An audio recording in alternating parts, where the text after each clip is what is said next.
के टारगेट में आपको पहली चीज़ थी कि अपना सिलेबस पेन डाउन करना है। सेकंड चीज़ थी आपको कि आपने क्या करना है, ये जो बिहार ऑल एग्जाम्स की बुक है इससे लास्ट 5 ईयर्स के क्वेश्चन पेपर आपको क्या करने हैं, पढ़ डालने। जिस लोगों ने मेरी ये बात को फॉलो किया होगा, घटना चक्र से ऑब्जेक्टिव बनाया होगा, आपको अब पता चल गया होगा कि आप दूसरे बच्चों से कहाँ पे डिफरेंस में आ चुके हैं। इसमें जो है वन लाइनर जो जीके दिया हुआ है, इसमें ऐसी ऐसी चीज़ें भी इंक्लूड की गई हैं, ऐसे ऐसे भी टॉपिक इंक्लूड किए गए हैं जो आपको इन बुक्स में देखने को नहीं मिलेंगे। जैन साथियों, कुछ देर पहले टेलीग्राम पे मेरा एक वॉइस मैसेज आप लोगों को मिला होगा, ठीक है। तो मैंने बताया था कि आपको मैं आज टारगेट दूंगी और इस टारगेट को आपको पूरा करने का टाइम होगा 7 to 10 डेज़, ठीक है। तो जो व्यक्ति अभी कमज़ोर है पढ़ाई में, नई क्योंकि मैं मान के चल रही हूँ आप लोग बिगनर्स हैं, तो हो सकता है समय लगे, ठीक है। और जो पहले से ऑलरेडी प्रिपरेशन में है तो वो उनको जो है हो सकता है उनका 5 से 7 दिन में इतना टारगेट कंप्लीट हो जाए, ठीक है। तो घबराना नहीं है, ठीक है। कितने दिन में ये टारगेट पूरा होता है। तो टारगेट देने से पहले मैं आपको ये बता दूं कि जो बिहार एसआई मेंस की तैयारी कर रहे हैं आप लोगों के लिए भी वो वॉइस मैसेज था कि आप लोग ऑलरेडी प्रिपेयर्ड है। पहली चीज़ अपने दिमाग में डाल लीजिए, आप लोग पहले से प्रिपेयर्ड है क्योंकि आप प्रीलिम्स क्लियर कर रहे हैं। अब आपका जो आगे का काम होगा, आपको कुछ भी नया नहीं करना है, ठीक है। आप बैक प्रीवियस ईयर्स पेपर्स देखिए मेंस के, ठीक है। 19 में जो आया हुआ है, 18 में जो आया हुआ है, जो 18 वाली वैकेंसी थी, ठीक है, जो 19 वाली वैकेंसी थी और जो 20 वाली वैकेंसी थी, इन तीनों के मेंस के पेपर देखिए, उनके टॉपिक छांट के देखिए, अलग करके लिखिए किस किस टॉपिक से क्वेश्चन आ रहे हैं। ये आपका होमवर्क है, ठीक है ना। आप ये करिए और आपको क्या करना है, आप ऑलरेडी पढ़े हुए हैं, मंझे हुए हैं, कोई बात नहीं है। आपने जो पढ़ा है उसी को अब क्या करना है, टॉपिक उठाते चलिए, रिवीजन करते चलिए, ऑब्जेक्टिव बनाते चलिए और डेली एक प्रैक्टिस सेट आप अपना क्या करेंगे, स्टार्ट कर देंगे आपसे लगाना, ठीक है। तो आपको कुछ भी नया नहीं करने की ज़रूरत है, आपने जो पढ़ा था वही पढ़ना है। मैथ्स और रीजनिंग पे अब समय आ गया है थोड़ा सा कमांड करने का, क्योंकि मैथ्स रीजनिंग आपको यहाँ पे स्कोर इम्प्रूव कराएगी, ठीक है। तो इसीलिए मैथ्स रीजनिंग पे आप काम करिए, जो पढ़ा है वही अपना जो है कंटिन्यू उठाइए, जहाँ से टॉपिक स्टार्ट करना है स्टार्ट करके एकदम लगते भिड़ते चलिए, ठीक। और जो नए बिगनर्स हैं, जिनको ये क्लैरिटी नहीं होती हमें कहाँ से शुरू करना है, कैसे शुरू करना है, कंटिन्यूटी नहीं मेंटेन रह पाती है शुरू करने के बाद, तो मेरी एक वीडियो का लिंक आपको जो है कमेंट बॉक्स में मिल जाएगा और डिस्क्रिप्शन में मिल जाएगा। उस वीडियो को आप लोग ज़रूर देखें, वो वीडियो बहुत इंपॉर्टेंट है। आप स्क्रीन पर भी देख सकते हैं इस वीडियो को आप लोगों के द्वारा बहुत ज़्यादा पसंद किया गया है। और ये खुद की मैंने जो सिचुएशन है आप लोगों को हाईलाइट की है कि जब मैं वहाँ थी तो मेरे साथ क्या डायलेमास थे, क्या कन्फ्यूजन्स थे, वही चीज़ तो सबको फेस करनी पड़ती है ना। सब तो उसी जगह से गुजर के आए होते हैं और वहीं से शुरू करते हैं। तो इसीलिए वो जो कन्फ्यूज़न डायलेमास आपके अंदर भी है तो डेफिनेटली वो दूर हो जाएगी। तो आप अपनी प्लानिंग खुद से भी कर सकते हैं। चाहे आप जॉब कर रहे हैं, आप मेरे दिए गए टारगेट के साथ नहीं चल सकते तो आप अपनी प्लानिंग खुद से भी कर सकते हैं, कोई दिक्कत नहीं है, ठीक है। बस आपको वो वीडियो सुनना बहुत ज़रूरी है, क्योंकि वो वीडियो क्या है ना, एक तरह से जो है ना आपकी एक तरह से आई ओपनर है वो वीडियो। क्योंकि वो उस वीडियो में एक जो है ना, जो सब कुछ फेस किया था, दिल से उन बातों को रख दिया है मैंने, और उसमें मैंने बताया है कि कहाँ से शुरू करना है, कैसे कंटिन्यूटी मेंटेन होगी। उसी बेसिस पे ही मैं ये टारगेट्स भी आपको दे रही हूँ। तो आज का जो आपका टारगेट्स है, उसके पहले मैं आपको बता दूँ कि जिन्होंने पहले वाले टारगेट्स नहीं कंप्लीट किए हैं, 5 डेज़ का टारगेट था, वो पहले वो टारगेट कंप्लीट करेंगे। क्योंकि आप ये सेकंड टारगेट करने से पहले अगर वो फर्स्ट टारगेट नहीं करेंगे, सीधी तौर पे ये चीज़ हो जाएगी, एक सीढ़ी जंप करके आप चढ़ेंगे, फिर आपको दिक्कत आएगी। उससे अच्छा है कभी भी जंप नहीं करना, आपको स्टेप बाय स्टेप चढ़ेंगे तो आपका क्या है, सिलसिला बना रहेगा और आपको अपने में भी एग्ज़ाम को लेकर क्लैरिटी आ जाएगी। तो जिन्हें नहीं पता है कि वो 5 डेज़ का क्या जो है मैंने आपको टारगेट दिया हुआ था, तो मैं इस वीडियो में इन शॉर्ट आपको बता देती हूँ कि उस 5 डेज़ के टारगेट में आपको पहली चीज़ थी कि अपना सिलेबस पेन डाउन करना है। सेकंड चीज़ थी आपको कि आपने क्या करना है, ये जो बिहार ऑल एग्जाम्स की बुक है इससे लास्ट 5 ईयर्स के क्वेश्चन पेपर आपको क्या करने हैं, पढ़ डालने हैं, ठीक है। हो सके तो 15 से कर सकते हैं, लेकिन आपको 5 ईयर्स के डेफिनेटली करने हैं, ठीक। तो चलिए मैं आपको बताती हूँ अब आपका नेक्स्ट टारगेट क्या है।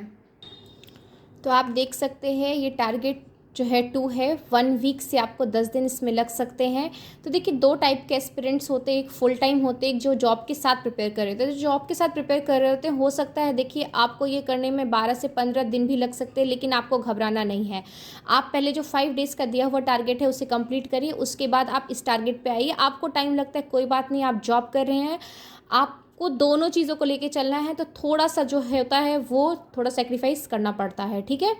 और जो फुल टाइम है वो अपना पूरा टाइम दे करके इस टारगेट को प्रयास करेंगे 1 वीक के अंदर ही कंप्लीट करने का। ज़्यादा से ज़्यादा जाए तो 10 दिन जाए, उससे ज़्यादा आपको इसको टारगेट को नहीं देना है टाइम, ठीक है। तो हम 2 सब्जेक्ट्स को जो है साथ में लेके चलेंगे। आप देख सकते हैं हिस्ट्री और पॉलिटी को, ठीक है। और करंट अफेयर्स ये तो हमारा साथ साथ चलना ही चलना है, पर डे का चलना है। आप क्या करेंगे, किसी भी यूट्यूब चैनल को जो है सब्सक्राइब कर लीजिए, देख लीजिए कौन सा यूट्यूब चैनल है जिसको आप डेली फॉलो कर सकते हैं, कम टाइम में जो करंट अफेयर्स को कवर कर दे या PDF आपको प्रोवाइड कर दे, ठीक है।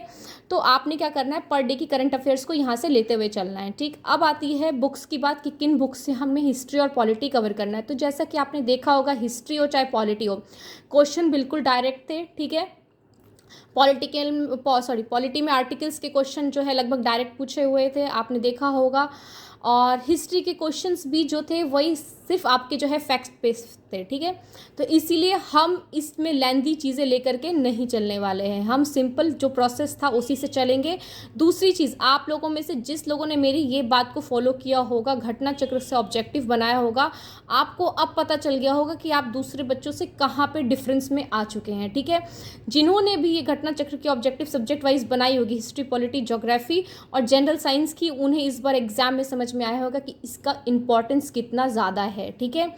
अब हम आते हैं बात की, क्योंकि आपको पहले थ्योरी पढ़नी है फिर ही आपको ऑब्जेक्टिव पे आना चाहिए, ठीक है।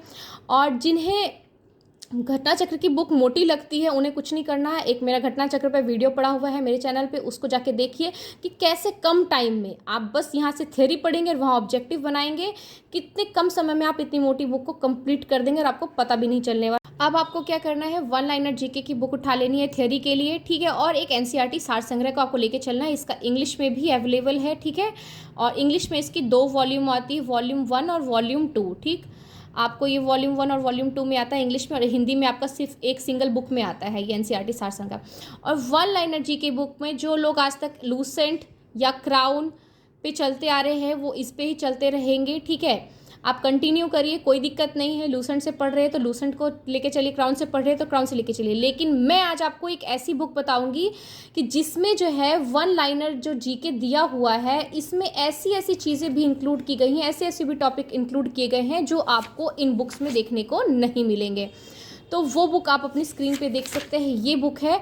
इसमें कई ऐसे टॉपिक्स दिए गए हैं जो आपको इन बुक्स में नहीं देखने को मिलेंगे। तो ये बुक जो है आपको बहुत जो है इंग्लिश और हिंदी दोनों लैंग्वेज में अवेलेबल है, तो इस बुक को आप एक बार ज़रूर देखें।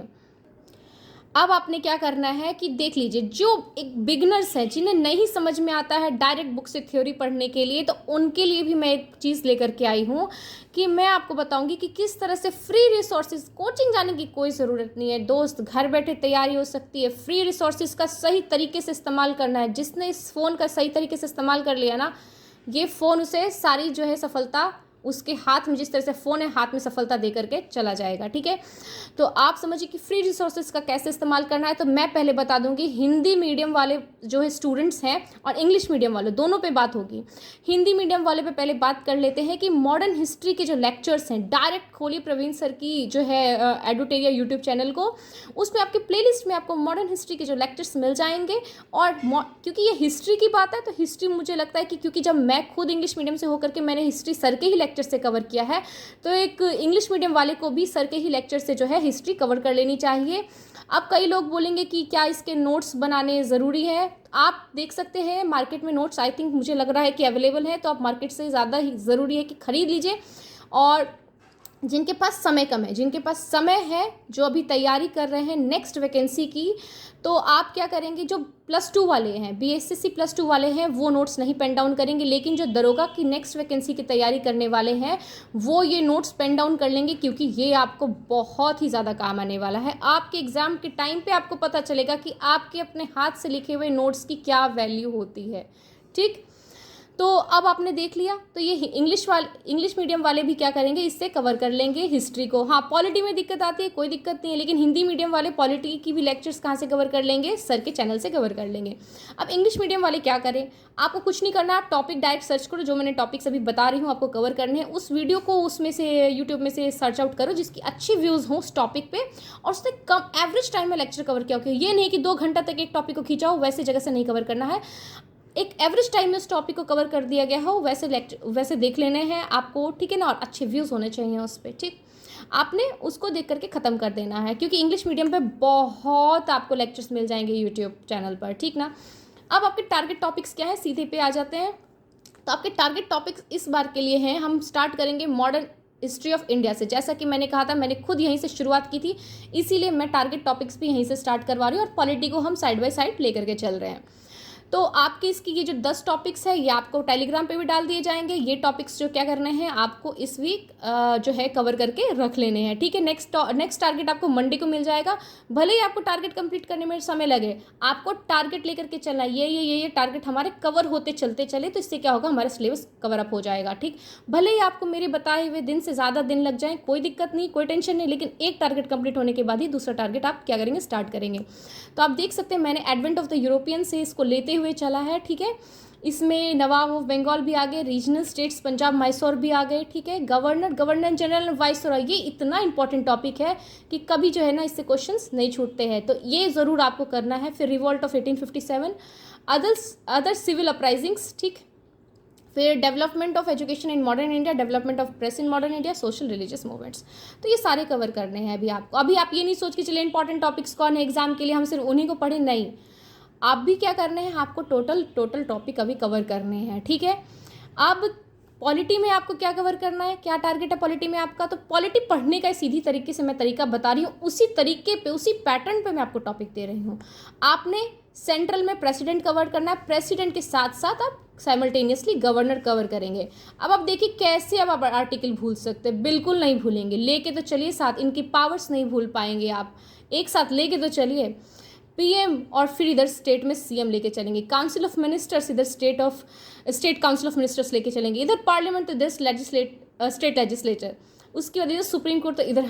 तो आप देख सकते हैं कि जिस तरह से सेंट्रल में ये सारे आपके टॉपिक कवर होंगे, वही चीज़ स्टेट में, लेकिन आपने क्या करना है, प्रेसिडेंट के साइमल्टेनियसली गवर्नर को पढ़ना है, फिर पीएम स्टार्ट करना है, फिर साइमल्टेनियसली सीएम को कवर करना है। इस तरह से जो आपका टॉपिक तैयार होगा, यकीन मानिए आपको सारी चीज़ें समझ में आएंगी कि क्या पॉइंट्स है जो डिफरेंस है और क्या चीज़ें हैं जो दोनों में सेम है। इससे क्या होगा ना, आप एग्जाम पॉइंट ऑफ व्यू से इसको कहते हैं बेस्ट तैयारी, ठीक है। तो इस बात की बिना टेंशन लेते हुए कि कितना टाइम लग जाएगा मुझे कवर करने में, आप स्टार्ट कर दीजिए। टारगेट आपको मिल गया है, ठीक है। टेलीग्राम पे भी ये टारगेट आपको मिल जाएगा और इस टारगेट को हम फिर जो है नेक्स्ट टारगेट आपको नेक्स्ट मंडे ट्यूसडे तक आपको नेक्स्ट टारगेट आपके पास मिल जाएगा। तब तक के लिए जय हिंद, जय भारत।